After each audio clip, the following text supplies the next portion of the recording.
ઝી 24 કલાકની ટીમ સતત આપના સુધી બનાસકાંઠાનો ગ્રાઉન્ડ ઝીરો રિપોર્ટ પહોંચાડી રહ્યું છે। ત્યારે બનાસકાંઠાના સુઈગામના ભરડવા ગામે પહોંચી ઝી 24 કલાકની ટીમ। વરસાદે વિરામ લીધાના 6 દિવસ બાદ પણ નથી ઓસર્યા પાણી। હજુ પણ ભરડવા ગામમાં ભરાયેલા છે ઘૂંટણસમા પાણી। ભરડવા ગામમાં જ્યાં નજર કરો ત્યાં પાણી જ પાણી જોવા મળી રહ્યું છે।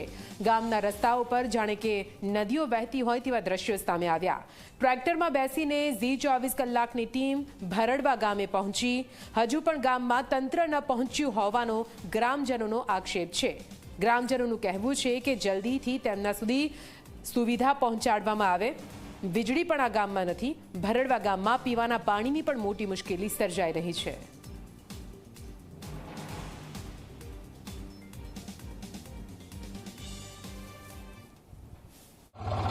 બનાસકાંઠાના સુઈગામના ભરડવા ગામે અમે પહોંચ્યા છીએ અને ટ્રેક્ટર દ્વારા ગામમાં જવાની કોશિશ કરી રહ્યા છીએ। આપ જોઈ રહ્યા છો કે ગામની અંદર એટલું પાણી ભરાયેલું છે કે કોઈ વાહન છે તે જઈ શકતું નથી। મહા મુસીબતે અમે ટ્રેક્ટરની અંદર સવાર થઈને ગામમાં પ્રવેશવાની કોશિશ કરી રહ્યા છીએ। જે રીતે વરસાદ પડ્યો ને વરસાદ વીત્યાના 7 દિવસ થઈ ગયા, પરંતુ આ ગામની અંદરથી પાણી છે તે પાણી ઓસર્યા નથી। જ્યાં જ્યાં નજર કરો ત્યાં પાણી જ પાણી જોવા મળી રહ્યું છે। અનેક પશુઓના મોત થયા છે। ઘરોની અંદર 5 થી 7 ફૂટ જેટલા પાણી ભરાઈ ગયા છે। લોકો છે તે આ ગંદા પાણીની અંદર ચાલવા માટે મજબૂર બન્યા છે। મહત્વની વાત એ છે કે હજુ સુધી તંત્ર અહીંયા પહોંચ્યું નથી તેવા ગામ લોકો દાવા કરી રહ્યા છે। જે રીતે આ ગામની પરિસ્થિતિ છે ખૂબ જ ભયંકર પરિસ્થિતિ છે ને અત્યારે અમારી ટીમ છે તે આ ભરડવા ગામની અંદર ટ્રેક્ટરમાં સવાર થઈને પહોંચી રહી છે। ભરડવા ગામની અંદર જઈશું ને ગામ લોકો કઈ પરિસ્થિતિમાં જીવી રહ્યા છે તે હાલ બતાવીશું। અલ્કેશ રાવ, જી મીડિયા, બનાસકાંઠા। તો આપ જુઓ, સુઈગામમાં હજુ ઘણા એવા ગામ છે જ્યાં નજર કરો ત્યાં પાણી જ પાણી જોવા મળી રહ્યું છે। પાણી ઓસરતા નથી। આ સંકટના પાણીથી ક્યારે છુટકારો મળશે તેવી ગ્રામજનો માંગ કરી રહ્યા છે।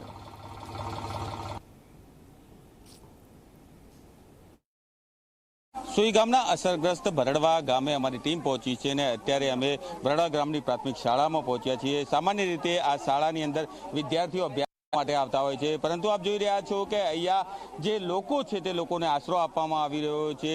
આ સ્કૂલની અંદર વિદ્યાર્થીઓના દફતર નજર આવતા હોય છે, પરંતુ આપ જોશો તો અહીંયા જે નાના બાળકો તેમજ જે ઘરના જે લોકો છે તેમના કપડાં છે તે સુકાઈ રહ્યા છે। મહત્વની વાત એ છે કે જે રીતે આ વિસ્તારની અંદર ભારે તારાજી સર્જાઈને ત્યારબાદ લોકોના ઘરોની અંદર પાણી ઘૂસી ગયું ને આખરે જે લોકો હતા, લગભગ 250થી વધુ પરિવારો હતા, તેમને આ પ્રાથમિક શાળાની અંદર આશરો લીધો હતો। લાંબા સમયથી તેઓ ભૂખ્યા અને તરસ્યા હતા। તેમને કોઈ પણ પ્રકારની અહીંયા સહાય આપવામાં ન આવી હતી તેવો લોકોનો આક્ષેપ છે। મહત્વની વાત એ છે કે હજુ પણ સરકારી તંત્ર છે તે અહીંયા પહોંચ્યું નથી। નાના નાના બાળકો સાથે પરિવારના લોકો છે તે અહીંયા રહી રહ્યા છે। મદદની આશા છે તે આશા કરી રહ્યા છે, પરંતુ તંત્ર છે તે હજુ સુધી અહીંયા પહોંચ્યું નથી। લાચાર આંખો છે તે ક્યાંક ને ક્યાંક સહાયની રાહ જોઈ રહી છે, પરંતુ તેમની તમામ આશા છે તે નિઠારી નીવડી છે।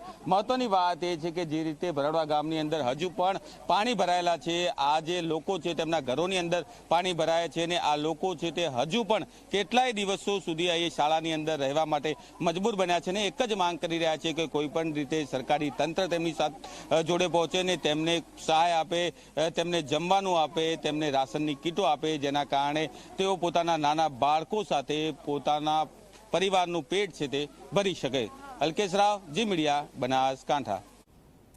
તો ઝી 24 કલાકની ટીમ પહોંચી સુઈગામના ભરડવા ગામે। હજુ પણ સુઈગામના ભરડવા ગામમાં વીજળી નથી મળી। ડીઝલ મશીન ચાલુ કરી લોકોને લોટ દળી આપ્યો। લાઇટ ન હોવાથી ડીઝલ મશીન ચાલુ કરી અને લોટ દળવો પડ્યો। તો હજુ પણ ગામમાં તંત્ર ન પહોંચ્યું હોવાનો ગામ લોકોએ આક્ષેપ કર્યો છે। ગામ લોકો અત્યારે મુશ્કેલીમાં મુકાયા છે। નથી વીજળી કે નથી હાલ કોઈ રહેવાની સુવિધા। ઝી 24 કલાકની ટીમ અત્યારે આ ગામમાં પહોંચી છે। પરિસ્થિતિનો ચિતાર અમે આપને બતાવી રહ્યા છીએ। ગામ લોકોનો આક્ષેપ છે કે હજી સુધી કોઈ અધિકારી નથી પહોંચ્યું। 6 દિવસ થઈ ગયા છતાં પણ પાણી હજી સુધી નથી ઓસર્યા।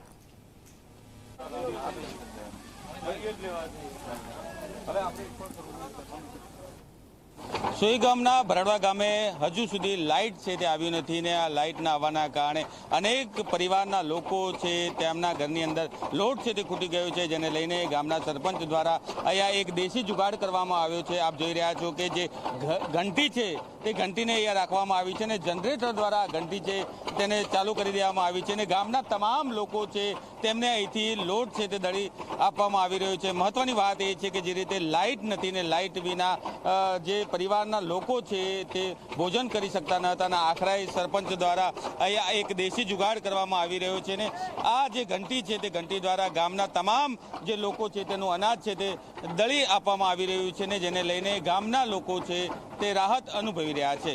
અલ્કેશ રાવ, જી મીડિયા, બનાસકાંઠા.